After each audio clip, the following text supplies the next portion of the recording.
Hello student, I am R K Jha from Mahatma Gandhi शिक्षण संस्थान।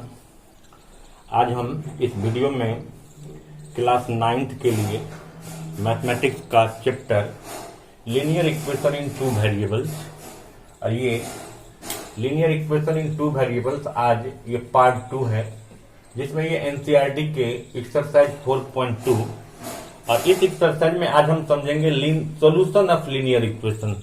तो इससे पहले के पार्ट में हम ये तो समझ गए हैं कि linear equation in two variable जो होते हैं वो ax plus by plus c is equal to 0 के फॉर्म में होते हैं, जहां a और b 0 नहीं हो सकता बट c 0 हो सकता है।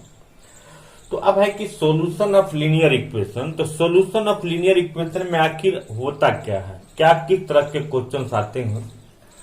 तो सॉल्यूशन ऑफ लीनियर इक्वेशन में हमें ये देखना रहता है कि आपके पास कोई linear equation in two variables दिए होते हैं। कभी देगा कि उसका आप एक यूनिक सॉल्यूशन निकालो, 2 सॉल्यूशन निकालो, 4 डिफरेंट सॉल्यूशन निकालो, 5 डिफरेंट सॉल्यूशन निकालो या इन्फिनाइट सॉल्यूशन निकालो। तो जब आप एक सॉल्यूशन निकालते हैं, 2 निकालते हैं, और जब 2 से ज्यादा निकालते हैं तो वो सब आ जाता है मेनी सॉल्यूशंस में। तो हम किसी भी linear equation in two variables के सॉल्यूशन का क्या मतलब होता है। सबसे पहले सॉल्यूशन क्या हुआ, तो उस linear equation in two variables में जो एक्स और वाई, ये जो 2 वेरिएबल्स इन्वॉल्व होते हैं, उस दोनों वेरिएबल का कोई ऐसा सुटेबल वैल्यू अगर हम एक्स और वाई की जगह पर सब्स्टिट्यूट करें और सॉल्व होने के बाद अगर एलएचएस और आरएचएस बराबर हो जाए, तो इसका मतलब ये हुआ वो जो वैल्यूज है, रियल वैल्यूज एक्स और वाई का, वो linear equation in two variables का सॉल्यूशन है। क्लियर। अब ये जैसे हम एग्जांपल के तौर पर x plus 2y is equal to 6 लिखे, तो अब सवाल ये उठता है कि हम किसी भी इक्वेशन का सॉल्यूशन कैसे निकालेंगे। तो आपके पास जो 2 वेरिएबल इन्वॉल्व होगा उस इक्वेशन में, उस इक्वेशन से किसी एक वेरिएबल को आप अपनी इच्छा से x या y को किसी को LHS में रख लो। जैसे मैं इस इक्वेशन से x का वैल्यू यहां रखा और 2y को उधर ट्रांसपोज कर दिया, तो x का वैल्यू 6 माइनस 2y हो गया। क्लियर। अब ये जो x is equal to 6 minus 2y हुआ, तो अब जो ये इस साइड में y है, y का वैल्यू हमको अपने मन से लेना है, और y का वैल्यू आप कुछ भी ले सकते हो, ये आप जो है ना अपने मन से लेंगे। और अगर हम y का वैल्यू, जैसे इसमें अगर हम y का वैल्यू 0 लिए, 0 को 2 से मल्टीप्लाई किए तो 2 हो गया, सॉरी 0 को 2 से मल्टीप्लाई किए तो 0 हो गया, और 6 को अगर हम 0 को अगर 6 से माइनस किए तो ये 6 हो गया, जो x का वैल्यू 6 हो गया। अब अगर हम y का वैल्यू 1 लिए तो 2 1 जा 2, यानी 6 में से 2 को माइनस किए 4 हो गया। y का वैल्यू 2 लिए हैं तो 2 2 जा 4, 6 में से 4 को माइनस किए 2 हो गया। y का वैल्यू 3 लिए तो 3 2 जा 6 हो गया, 6 माइनस 6 इज इक्वल टू 0। ये 6 और 0, x का वैल्यू 6, y का वैल्यू 0, ये इस इक्वेशन का एक सॉल्यूशन है। और अभी मैंने क्या बताया कि सॉल्यूशन का मतलब ये होता है कि जो वैल्यू उसको एलएचएस आरएचएस को बराबर कर देता है। तो आप इसमें अगर इस वैल्यू को पुट करके देखेंगे y का वैल्यू और इधर लेंगे तो एलएचएस आरएचएस बराबर हो जाता है। तो अभी हमने इस इक्वेशन का क्या निकाला, एक सॉल्यूशन, दूसरा सॉल्यूशन, तीसरा सॉल्यूशन, चौथा सॉल्यूशन, यानी इस इक्वेशन के हम 4 डिफरेंट सॉल्यूशंस निकाले। एक्चुअली ये इस एक्सरसाइज 4.2 का ये एग्जाम्पल का क्वेश्चन है, पहला एग्जाम्पल का क्वेश्चन है, और इसी बेसिस पर आपको एक क्वेश्चन दिया गया है कि एक्सरसाइज 4.2 का फर्स्ट क्वेश्चन है। तो क्वेश्चन क्या रहेगा कि कोई इक्वेशन दे देंगे आपको, और उसमें देगा कि उस इक्वेशन के मेनी सॉल्यूशंस होंगे, 2 सॉल्यूशंस होंगे या यूनिक सॉल्यूशन होगा। तो यूनिक सॉल्यूशन का मतलब होता है कि किसी भी इक्वेशन का सिर्फ x और y का अगर एक ही रियल वैल्यू हो सकता हो पॉसिबल, एक के अलावे हो ही नहीं सकता, इट मीन्स वो उसका यूनिक सॉल्यूशन हुआ। 2 होगा तो 2 सॉल्यूशन हुआ, 2 से ज्यादा हो गया तो आप उसको इन्फिनाइट कर सकते हैं।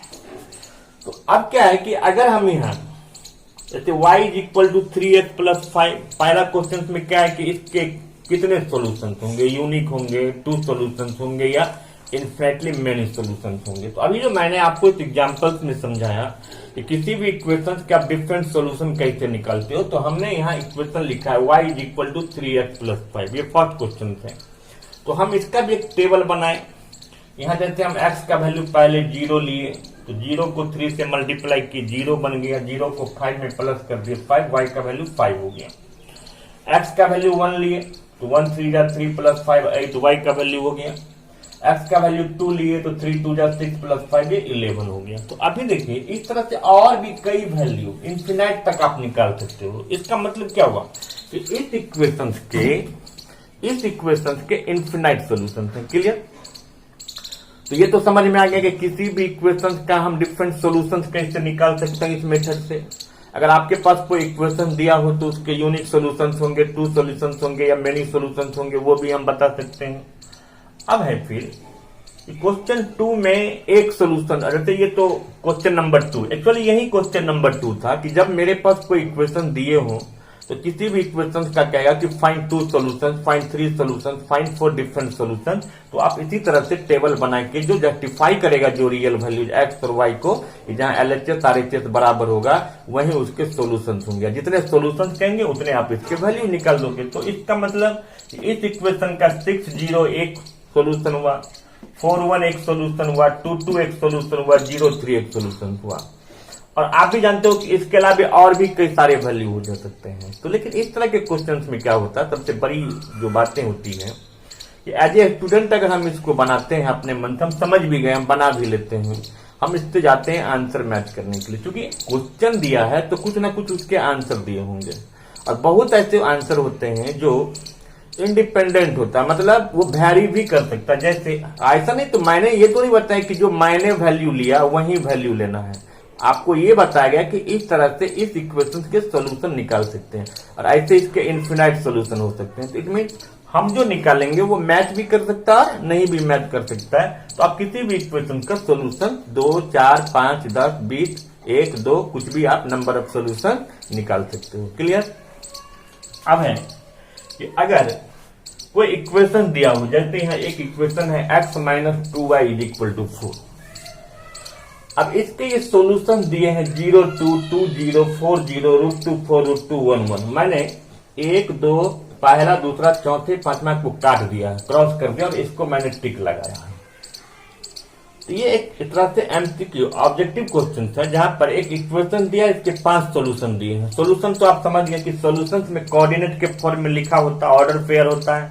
जब पहला नंबर क्या होगा x, दूसरा नंबर क्या होगा y। और अगर हम यहाँ x का वैल्यू 0 लेते हैं, y का वैल्यू 2 लेते हैं, तो आप देखोगे ये सॉल्व करके 4 नहीं आ रहा है। इसका मतलब ये इसका सॉल्यूशन नहीं हुआ। 2 लेते हैं, अगर हम 0 लेते हैं x के y के जगह पर, तो ये भी नहीं। तो सिर्फ अगर हम इसको x के जगह पर 4 लेते हैं और y के जगह पर 0 लेते हैं, तो LHS RHS बराबर हो जाता है। इस दोनों से भी नहीं होता, इसलिए पांचों में से हम कहेंगे कि तीसरा क्वेश्चन जो है कि जहां 4 0 जो है वो इस इक्वेशन का सॉल्यूशन होगा। क्लियर? चलिए अब है कि अगर कोई क्वेश्चन अब क्या देगा कि इस वेरिएबल में, जैसे यहाँ x है, तो कितना x है, कोई नंबर नहीं है, मतलब 1 है, 1x + 2y।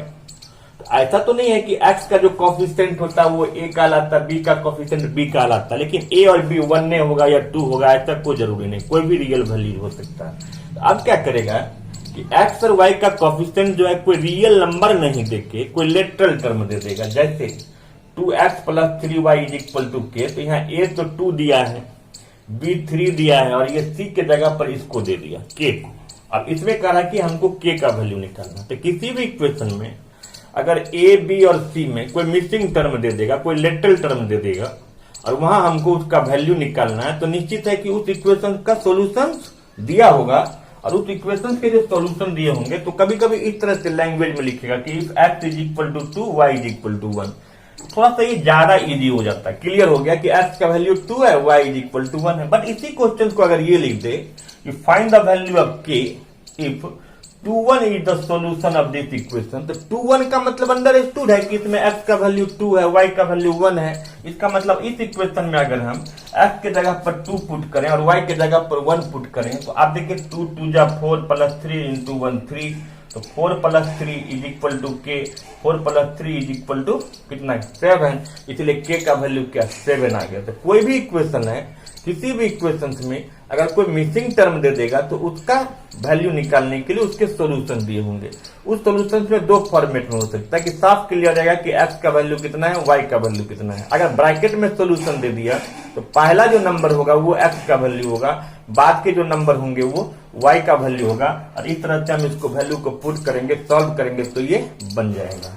तो इस चैप्टर में ये है। फिर इस पर एक और आता है कि लीनियर इक्वेशन इन 2 वेरिएबल्स के ग्राफ बनते हैं, उसको फिर हम पार्ट 3 में अगले वीडियो में लेके आएंगे। Thank you.